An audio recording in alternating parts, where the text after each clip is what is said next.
জয় গুরু, জয় মা। চলছে নবরাত্র, আর বাঙালিরা মেতে উঠেছে দুর্গাপুজোয়। মহালয়া বাঙালির জীবনে অঙ্গাঙ্গিভাবে জড়িত। মহালয়াতে থাকে চণ্ডীপাঠ। দুর্গাপুজোতে চণ্ডীপাঠ অবশ্য কর্তব্য, অবশ্য করণীয় একটা কাজ। পুজোতে প্রতিটা প্যান্ডেল বা যে কোনো বাড়ির পুজোতে চণ্ডীপাঠ অবশ্যই হয়। কিন্তু শুধু কি এই দুর্গাপুজোর সময় নবরাত্রিতে চণ্ডীপাঠ, নাকি আমরা রোজই শক্তি মন্ত্র বা শক্তি স্তুতি করতে পারি? কি মনে হয় আপনাদের? আজ চারিদিকে যে সব পরিস্থিতি আমরা দেখতে পাচ্ছি, তাতে নিজেকে বাঙালি বলে পরিচয় দিতে কখনো কখনো সত্যিই লজ্জা পাই।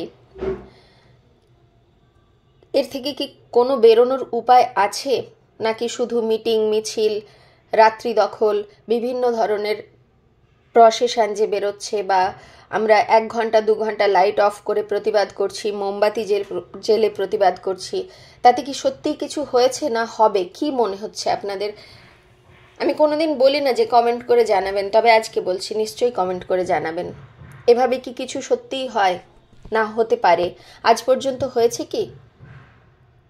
এক ইউনিভার্সিটিতে একটা ছেলে, তাকে বীভৎসভাবে, যে মায়ের চলে গেল, সেই মা, সেই বাবা, তাদের দুঃখটা কি আমরা সত্যিই কোনোদিন কোনোভাবে মিটিয়ে দিতে পারবো?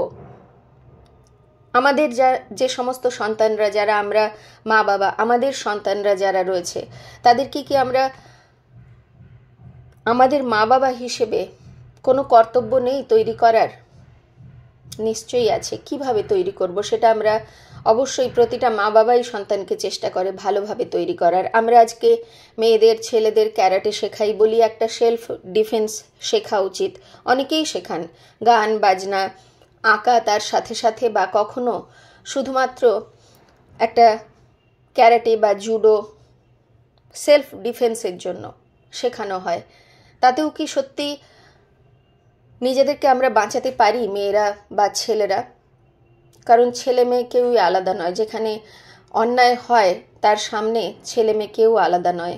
আর অন্যায় যারা করে তাদের শাস্তি সত্যিই কি হয় কোনোভাবে? ওপরওয়ালা হয়তো দেন, কিন্তু আমাদের চোখের সামনে ঘটে না, সব সময় ঘটে না।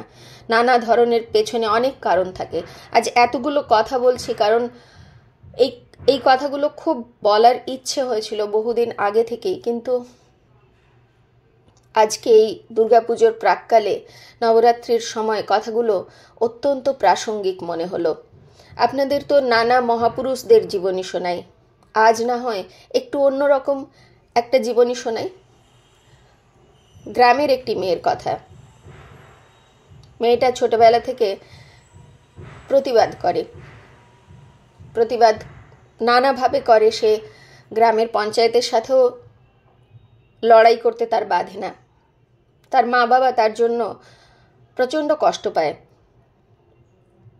এই করতে করতে জীবন চলতে চলতে ক্লাস 9-এ যখন মেয়েটা এলো, তার প্রতিবাদী মন কিন্তু প্রতিবাদের জায়গাতেই রয়েছে।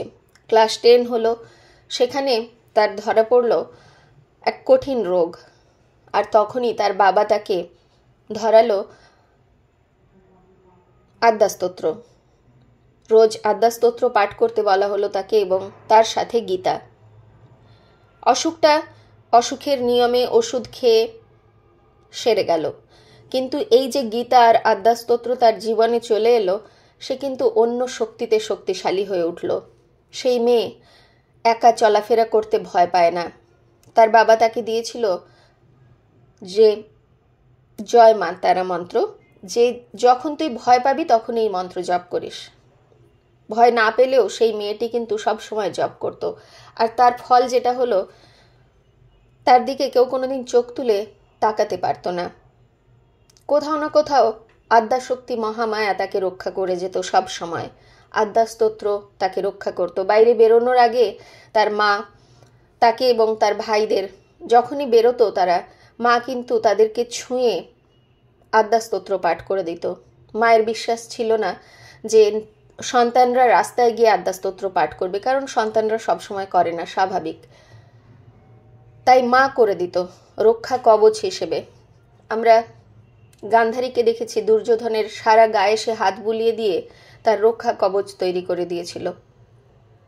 তার পুরো বডি এতই শক্ত হয়ে গেছিল যে সেখানে কেউ আঘাত করলে তার কিছুই হতো না। এটা মায়ের শক্তি। সাধারণ মায়ের যদি একটা শক্তি থাকে তাহলে সেই জগন মাতার কতটা শক্তি আছে। আমরা বাঙালিরা শক্তি পুজো করি, কালী পুজো করি, দুর্গা পুজো করি, খুব ভালোবাসি শক্তি পুজো করতে। কিন্তু নিজের বাড়ির মেয়েটাকে আমরা কিভাবে শক্তিশালী করব? শুধু ওই ক্যারাটে শেখালেই কি শক্তিশালী হয় মেয়েটা? নাকি তার বর্মটা একটু অন্যরকম হওয়া দরকার?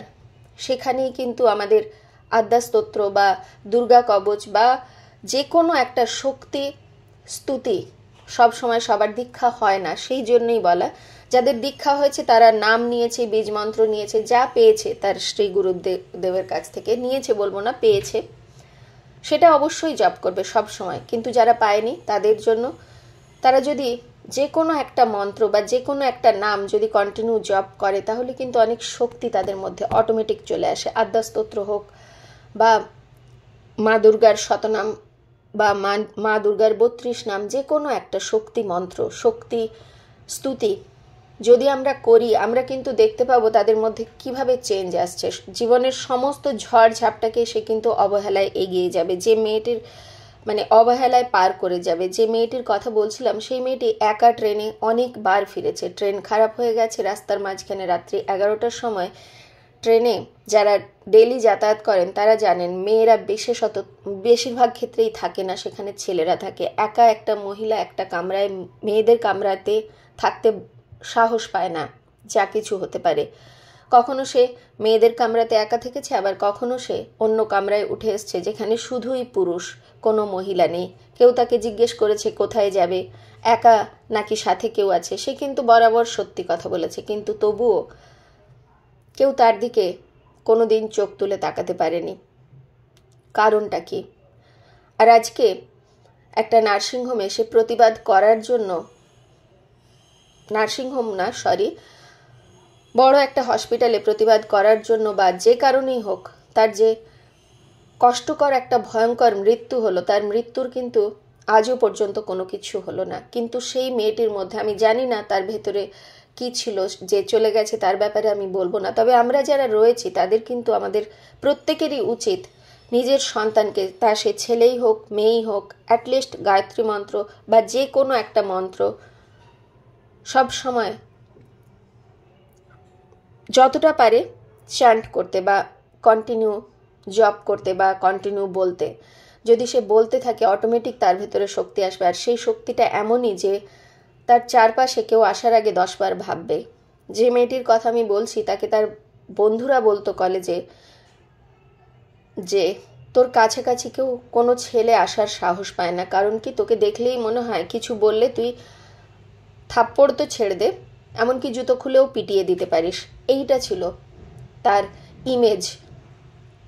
সে কিন্তু ক্যারাটে জানতো না, সে কিন্তু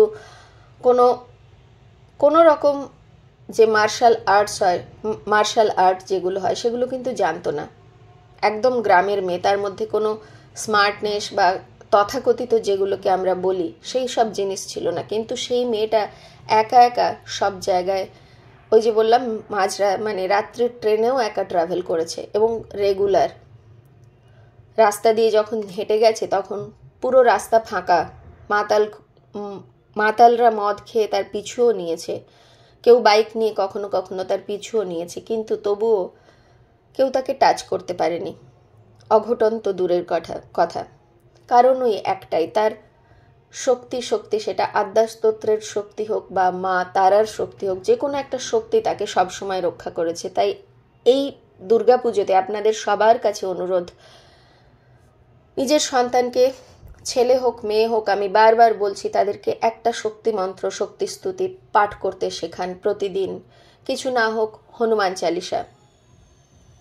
কোথা দিয়ে আমরা রক্ষা পেয়ে যাব আমরা কিন্তু বুঝতেও পারবো না। একবার বিশ্বাস করিয়ে দেখুন সন্তানকে, আপনারা নিজেরাই বুঝতে পারবেন। আমাদের ভেতরে আজকাল সব কিছুই রয়েছে, চারিদিকে বাইরে বাইরের জগতের জাঁক জমকে আমরা এত বেশি বিভোর হয়ে যাই। সন্তানকে কি বলবো, 10 দিনে প্রায় 10টা জামা কাপড় কিনে দিই, 8টা, মানে সকাল বিকেল মিলিয়ে 4 দিনে 8বার সাজার জন্য 8টা জামা কাপড় কিনে দিই। তাকে পার্লারে পাঠাই সাজার জন্য, কিন্তু তার ভেতরটাকে সাজানোর জন্য আমরা কি করি সেটা একবার ভেবে দেখবেন। সব সময় বাইরের চাকচিক্য দিয়ে বা বাইরের ওই মার্শাল আর্ট দিয়ে কিন্তু নিজেকে সেলফ ডিফেন্স করা যায় না। তার জন্য ভেতরের শক্তি লাগে। সেই ভেতরের শক্তি আমাদের সবার মধ্যে আছে, সেটাকে জাগাতে হবে। সেই জাগানোর কাজটা করুন আপনারা সবাই, এইটাই প্রার্থনা করি আপনাদের প্রত্যেকের কাছে। শক্তিকে, ভেতরের শক্তিকে জাগিয়ে তুলুন। বাইরের দুর্গা পুজো নয়, নিজের ভেতরের শক্তি পুজোয় মেতে উঠুন। কালী পুজো, দুর্গা পুজো, এই যে পুজো আমরা করি, বাইরে আমরা শুধু নিজেদেরকে কি বলবো, নিজেদের একটা স্যাটিসফ্যাকশনের জন্য করি, কিন্তু সব সময় এটা আমাদের খেয়াল রাখতে হবে যে কেউ ফুল দিয়ে মাকে সাজিয়ে শান্তি পায়, আনন্দ পায়, কেউ মায়ের স্তব স্তুতি করে আনন্দ পায়, শান্তি পায়, আবার কেউ চুপচাপ বসে তার গুরু মন্ত্র জপ করে আনন্দ পায়। সেই আনন্দটা ভেতরের আনন্দ, সেটা কিন্তু বাইরের নয়, 8টা 10টা জামা কাপড়ে নয়। এটা আমাদের মাথায় রাখতে হবে, আর সেই শিক্ষাটা আমাদের সন্তানদের মধ্যে দিতে হবে। ঘন্টার পর ঘন্টা আমি পুজো করতে বলছি না, রাস্তায় যেতে যেতে জপ করা, রাস্তায় চলতে ফিরতে কোনো স্তুতি করা, কাজ করতে করতে নিজের সময়টাকে নষ্ট না করে, আমি রান্না করছি বা যে কোনো একটা কাজ করছি, বাথরুমে আমি জামা কাপড় কাচ্ছি, যে কাজটা আমি করছি সেই কাজটার সময়ে মাথা কিন্তু আমার চতুর্দিকে ঘুরে চলেছে। সেই মাথাটাকে আমি যদি মায়ের শ্রীচরণ তলে, ভগবানের শ্রীচরণ তলে, গুরুদেবের শ্রীচরণ তলে নিয়ে এসে ফেলতে পারি, তাহলেই কিন্তু আমার অনেকটা কাজ এগিয়ে যায়। আলাদা করে আসনে বসে 2 ঘন্টা পুজো করার সময় আমাদের হয়ই না প্রায়। যদি যাদের হয় তারা সত্যিই সৌভাগ্যবান, কিন্তু সৌভাগ্যবান বা সৌভাগ্যবতী, বাট যাদের হয় না তারা কিন্তু এইভাবেও নিজের ভেতরের শক্তিকে জাগাতে পারেন, এইভাবেও নিজের শক্তিকে জাগানো যায়, সেটা ভেবে দেখবেন একবার। সবাইকে অনুরোধ করছি নিজের সন্তানদের সেইভাবে সেই শক্তিতে শক্তিময়ী বা শক্তিশালী করে তুলুন। সে ছেলে হোক, মেয়ে হোক, যেই হোক না কেন। ভেতরের শক্তি যদি কারো থাকে, জেগে থাকে, সে কিন্তু বাইরের হাজার ঝড়ঝাপটাকে পার হয়ে চলে যেতে পারবে, কারণ মায়ের শক্তি তার ভেতরে রয়েছে, মাতৃশক্তি। আমরা তপভূমি নর্মদাতে, আমি অনেকদিন আগে পড়েছি, 2য় খণ্ড তাই আমার কাছে রয়েছে। এখন তো উত্তর তট দক্ষিণ তট হয়ে গেছে, কিন্তু যখন আমি পড়েছি তখন 8টা খণ্ডে বইটা প্রকাশিত হয়েছিল। এবং 2য় খণ্ডে, যেখানে আমরা এরণ্ডি সঙ্গমে শ্রী শ্রী মহাত্মা শ্রী শ্রী প্রলয় দাসজি নিয়ে গিয়ে শ্রী শৈলেন দাদুভাইকে পুজো করাচ্ছেন, অর্থাৎ শ্রী শৈলেন্দ্র নারায়ণ শাস্ত্রীজিকে পুজো করাচ্ছেন, তখন তিনি বলছেন যে তুমি যদি আগে মায়ের পুজো করো তবেই কিন্তু বাবা তোমার পুজো গ্রহণ করবেন, নইলে নয়। আর এরণ্ডি সঙ্গমে গিয়ে তিনি পুজো করতে বললেন যে তোমার বাবা তো রোজ চণ্ডীপাঠ করেন, অর্থাৎ শ্রী শশীভূষণজি রোজ চণ্ডীপাঠ করতেন কালিয়াড়া গ্রামে বসে। তিনি তো রোজ চণ্ডীপাঠ করেন, কিন্তু তোমার বাবার সবচেয়ে প্রিয় যে অংশটা, সেই প্রিয় অংশটা যেভাবে তুমি বাবাকে মানে পাঠ করে শোনাতে, বা তোমার বাবার যে প্রিয় অংশটা যেটা তোমার বাবা বলেছিলেন তোমাকে বাংলায় অনুবাদ করে দিতে, সেটাও তুমি করেছিলে, সেই অংশটাই তুমি মাকে শোনাও। মা কিন্তু ভাষার মানে, মা তো ভাবময়ী, মা তো ভাবটা বোঝেন। ভাষা কিন্তু মায়ের কাছে কোনো বাধা হতে পারে না, মা সব ভাষা বোঝেন। তা আমি বাংলায় কথা বলি, হিন্দিতে বলি, ইংলিশে বলি, জার্মানিতে বলি, ফ্রেঞ্চে বলি, অথবা সাউথের যে কোনো ভাষায়, মা কিন্তু সব ভাষাই বোঝেন। তাই তুমি বাংলাতেই মাকে পাঠ করে শোনাও। এভাবে এখানে মায়ের পুজো করো, তারপরে তুমি ওখানে গিয়ে, অর্থাৎ সিদ্ধনাথে ওঙ্কারেশ্বরে বাবার আদি সিদ্ধনাথের পুজো করবে, আদি ওঙ্কারেশ্বরের পুজো করবে। এই যে কথাটা উনি বলেছিলেন, তিনি তো মহাত্মা। কেন বলেছিলেন কথাটা? আগে শক্তির পুজো, আগে মাকে প্রসন্ন করতে হয়। শ্রী সঞ্জীব চট্টোপাধ্যায়ের একটা লেখা বহুদিন আগে পড়েছিলাম, আমার খুব ভালো লাগে লেখাটা।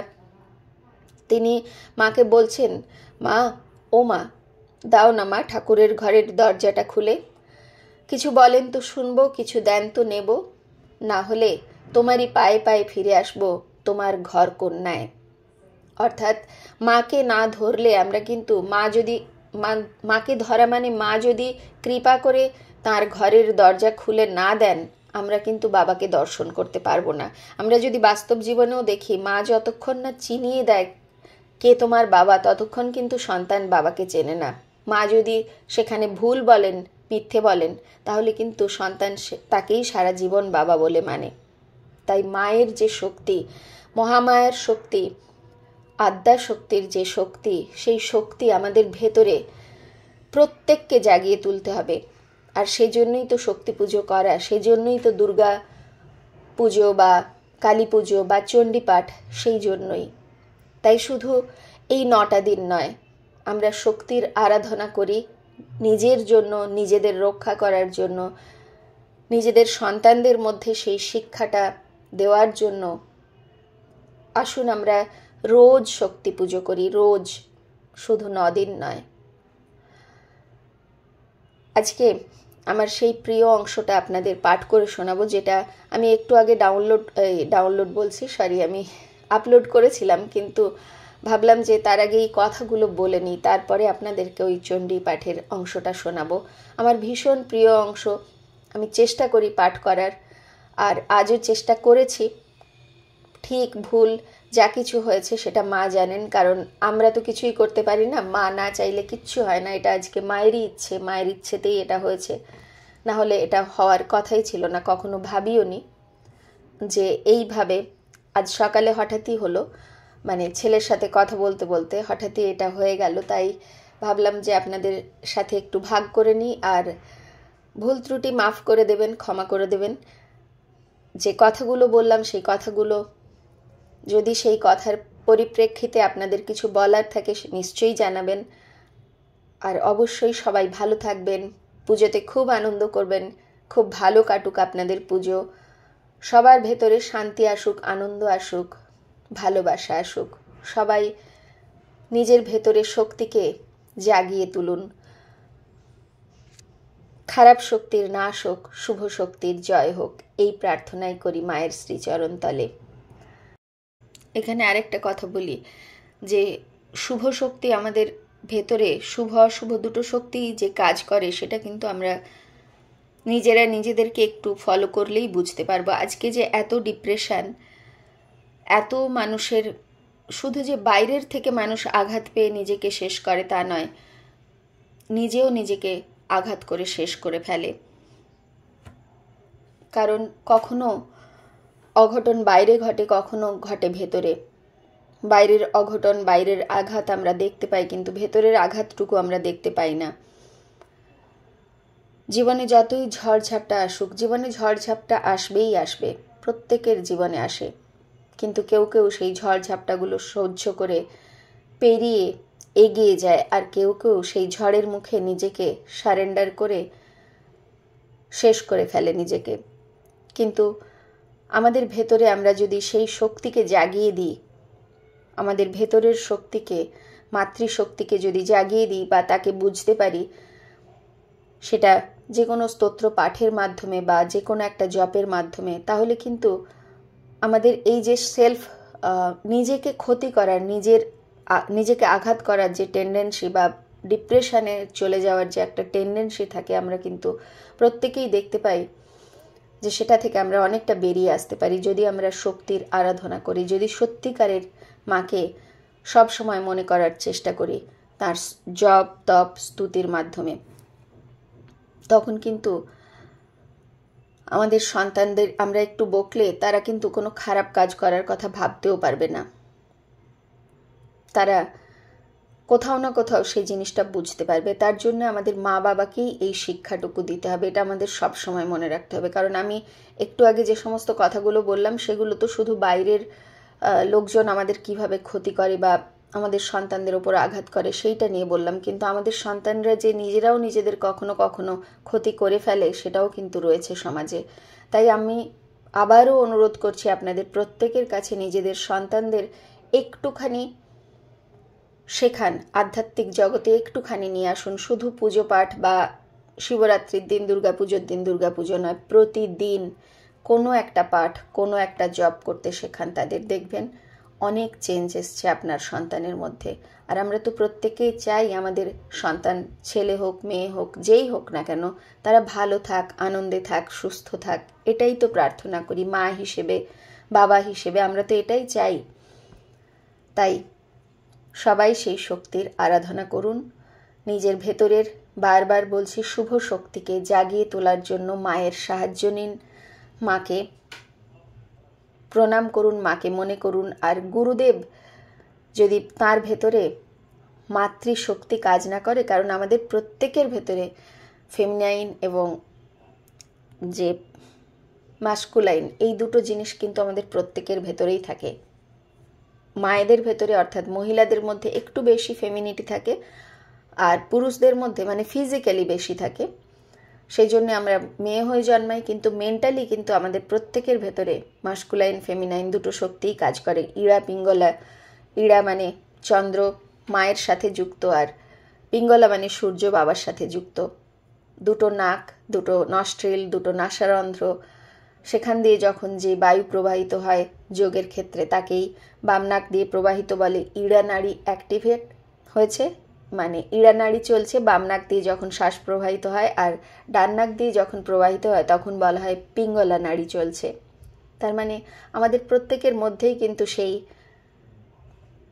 মাস্কুলাইন ফেমিনাইন এই দুটো শক্তি বা শক্তি, শিব শক্তি দুটোই রয়েছে আমাদের প্রত্যেকের ভেতরে। সেই শক্তিকে আমরা জাগিয়ে তুলি।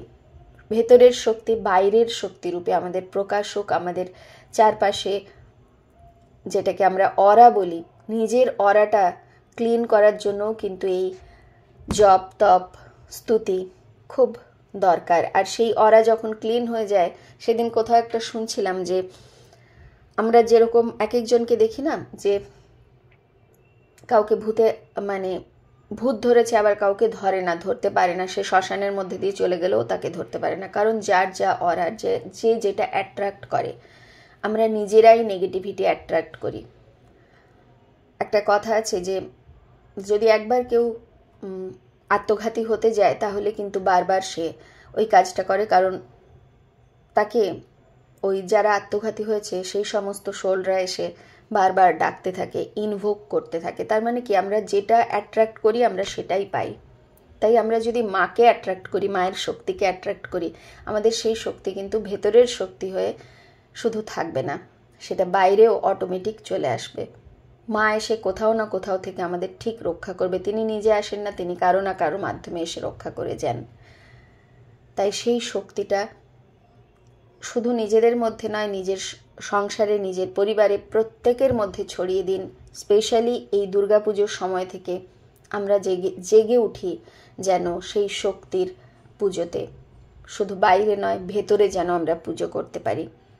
এই প্রার্থনাই করলাম মায়ের শ্রীচরণ তলে প্রত্যেকের জন্য। আর আমাদের এটাও মনে রাখতে হবে যে অশুভ শক্তি শুধু বাইরে নয়, আমাদের প্রত্যেকের ভেতরেই রয়েছে, আমাদের ঘরে ঘরে রয়েছে। আর সেজন্যই তো সংসারে এত কলহ, এত অশান্তি। আমরা এতটাই স্বার্থপর হয়ে গেছি যে অন্যের কষ্টটা বোঝার চেষ্টাও করি না, শুধু নিজের স্বার্থের পেছনে ছুটে বেড়াই। তাই শুভ শক্তি আমাদের ভেতরে জেগে উঠুক, মা জাগিয়ে দিন আমাদের ভেতরের শুভ শক্তিকে। এই প্রার্থনাই করি মায়ের শ্রীচরণ তলে। প্রত্যেকের ভেতরে মায়ের যে চিৎ শক্তি কাজ করছে, মাতৃশক্তি না থাকলে তো আমরা চলাফেরাও করতে পারি না। আমরা আদি শঙ্করাচার্যের ঘটনাটা সবাই জানি। মা অন্নপূর্ণা স্বয়ং এসে বুঝিয়ে দিয়ে গেলেন যে উনি যেটা বলে বেড়াচ্ছেন যে শিবই সব, অর্থাৎ শিব ঠাকুর বা কি বলবো, বিষ্ণু, তিনিই শ্রেষ্ঠ, তিনিই সব কিছু, শক্তির কোনো প্রয়োজনই নেই। সেটাই মা অন্নপূর্ণা কাশীর ঘাটে বসে বুঝিয়ে দিয়ে গেলেন। আমরা জানি আমাদের ভেতরের শক্তি যদি চলে যায় আমরা কিন্তু মৃত। তাই আমাদের প্রত্যেকের ভেতরেই মা শক্তিরূপে কাজ করে চলেছেন। সেই মহাশক্তিরই অংশ প্রত্যেকের ভেতরে আমাদের রয়েছে।